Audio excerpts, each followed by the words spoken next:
Hey guys, it's Don here. I probably should have done this 2 or 3 weeks ago. I just want to share just everything that I would do for starting this challenge for the people who had said, like, hey, I want to go ahead and do this with you. That's awesome. I appreciate it, guys. At the same time, if you're already in this challenge, you're in one up, you know what? You're still here. Congratulations. There's just so many questions that a lot of people would love to ask, but they don't want to feel stupid. And I'm just going to dump everything down. No one's dumb, but just dump everything down. No big scientific words today. So these are just things that I would do. Number one, I think I already put this on a short, and it's just you need a scale. And when I say a scale, I mean just one of these. I would not invest a lot. Like I said, 15, 20 bucks max. It has body fat percentage, things like that, heart rate. It's off. I mean, I have yet to find one that works really well as far as giving those specific details. But the ones that I've gotten, they've all been off. I would not spend a lot. Now, something that somebody's asked, hey, would you weigh yourself every day? Like I said, I weigh myself Monday morning, and then I do weigh myself every day because I know it's gonna go up, down, and like I said, I already know that. But I love to collect data. I love numbers. At the same time, my main goal is okay. What's it gonna be that next Monday morning after I've gone to the bathroom, I've gotten a good night of sleep. That's my number, and I go every Monday morning. It's important for me to do that.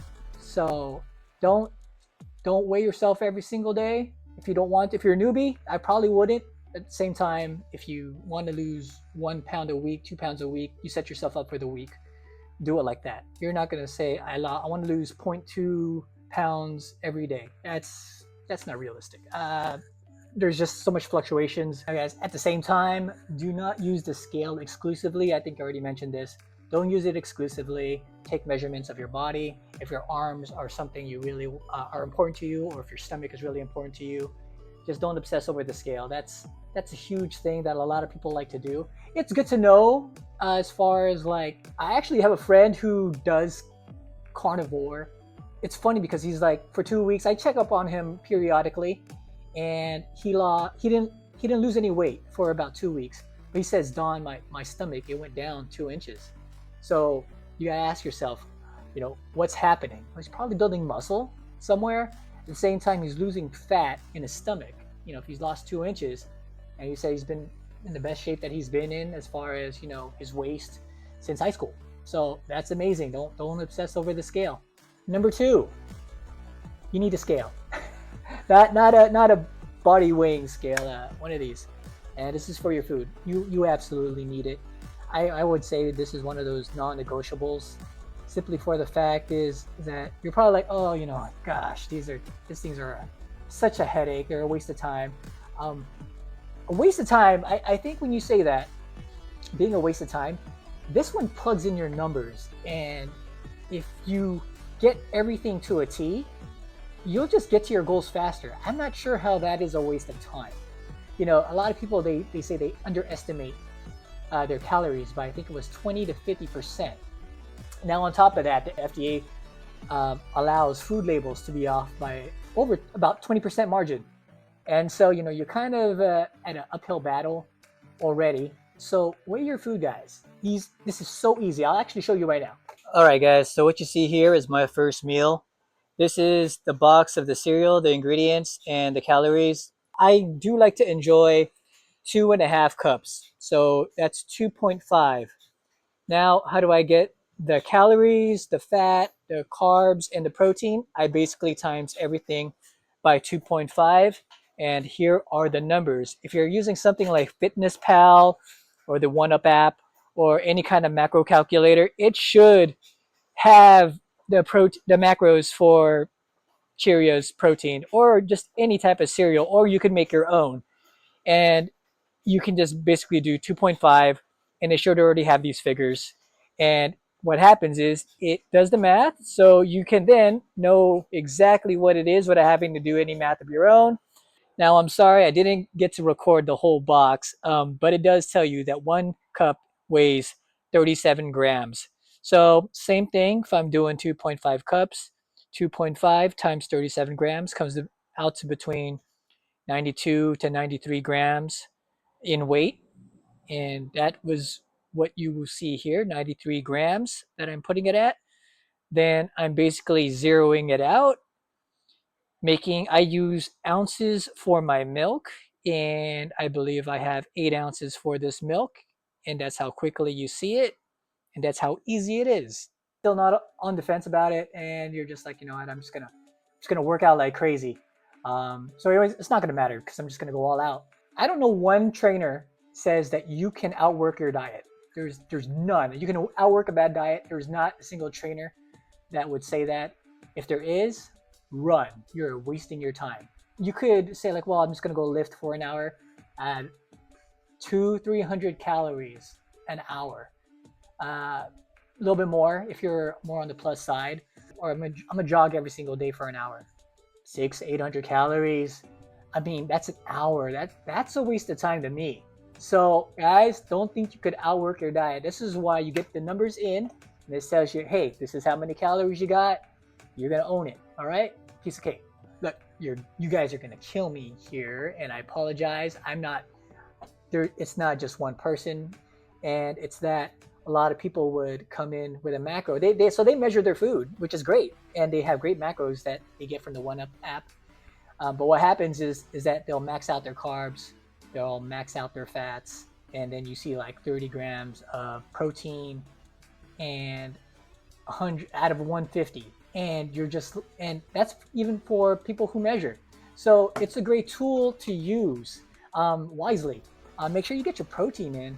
That's going to be the building blocks of building your muscle. You're having a bunch of carbs, fats. We're probably going to be great hormonally. You probably have a lot of energy. You're probably not going to be satiated very long.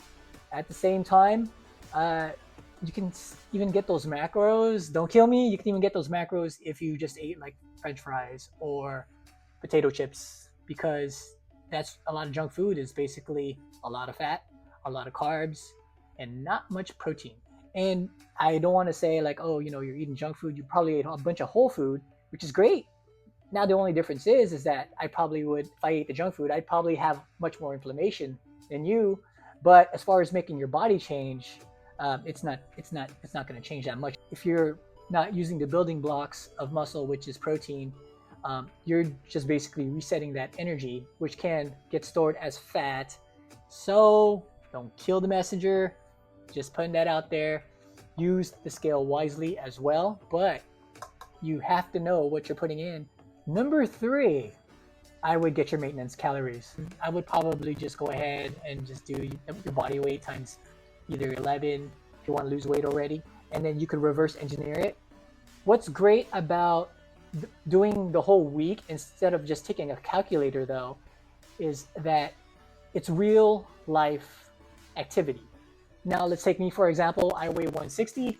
I want to go ahead and plug in 11. That's basically 1750. And so what happens is, say I'm gonna do 1750 calories every single day from Monday to the next Monday. Let's say I lost half a pound, 160. Now I weigh 159.5. So what happened? I lost half a pound. If you plug that into calories per day, that's 250 calories a day. Now 250 calories, basically my maintenance would be 2000 calories. If I didn't lose any weight, then my maintenance would have been 1750-ish. So now that you know your maintenance, you're like, well, what do I use this number for? Well, now you can say like, hey, I want to lose a pound a week. So say if my maintenance is 2000, well, then I'll probably have 500 calories less. Or what I would do is say 250 calorie deficit and go ahead and just go on the treadmill for until you hit 250 calories. And that's what I would do as far as, you know, just not, if you're not going to eat 1500 calories, I would just do 1750 and then go ahead, knock out 250 calories in extra exercise. Number 4, get your sleep. You know, I used to think it was such a flex. I'd be like, oh yeah, I could operate on 3 to 5 hours of sleep. And you know what? All that did was leave gains on the table. I mean, it just that's like the killer of aesthetics. They say sleep and stress. So you got to find ways to reduce your stress, get your by also by getting your sleep. You're like, there's no way because I have 3 jobs. I'm very well aware of what's going on in the economy. It's fine. Okay, I have like 3 jobs. I can't get that much sleep. Okay, I'm gonna say this: up your creatine. If you can get some creatine, actually, so use some creatine if you can. It's very cheap. It's probably one of the cheapest supplements that's out there. And if you're very sleep deprived, if they say if you can get like 20 to 25 grams of creatine, it almost negates the sleep deprived state that you are in. 5 grams for your body, anything up more than that for your brain works well. But if you're very sleep deprived, I would up your creatine. And that's what I would do. Number 5, take photos. So, my wife was like, really every day? I mean, you won't see a big difference. I think that's the whole point. And I think it's all about consistency. You're showing up for yourself. At the same time, what it does, it helps you compare yourself to yourself, not to somebody else. So take photos, compare yourself to yourself. Like I said, also you're going to take the measurements, you're going to take the weight. Um, at the same time, I'll be honest, you taking photos and if you're posting it online, for your friends to see, you'll get a lot of support. You know, a lot of people are telling me, "Oh, you're looking really good," and I'm like, "No, I'm not." I mean, but those are the friends that they're friends for life. Like they're just proud of you no matter what. Guys, post. You don't have to post online. I was that dumb guy who posted a fat photo a year ago. I didn't know what I was thinking. It wasn't even for the challenge. It was like, you know what? I just need help. So that's what I did. Crazy, right? Number 6, set goals. Short-term goals, long-term goals, realistic goals. And then when I say that, my long-term goal is I'm going to lose 100 pounds by the end of the year. First off, 2 months is not a long-term goal. That is short-term goal, and 100 pounds is not realistic. You will not lose that. 60 days, basically. No, it's not going to happen. And so what happens is you failed right off the bat. Short-term goals, long-term goals. I'd probably do it like 2 of each.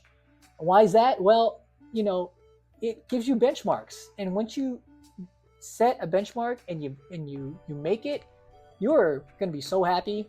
And at the same time, put it out there like, hey, this is my goal. And then what happens is other people will be like, hey, didn't you say you're going to do this? Which is great for accountability. Some people don't like it. I like it.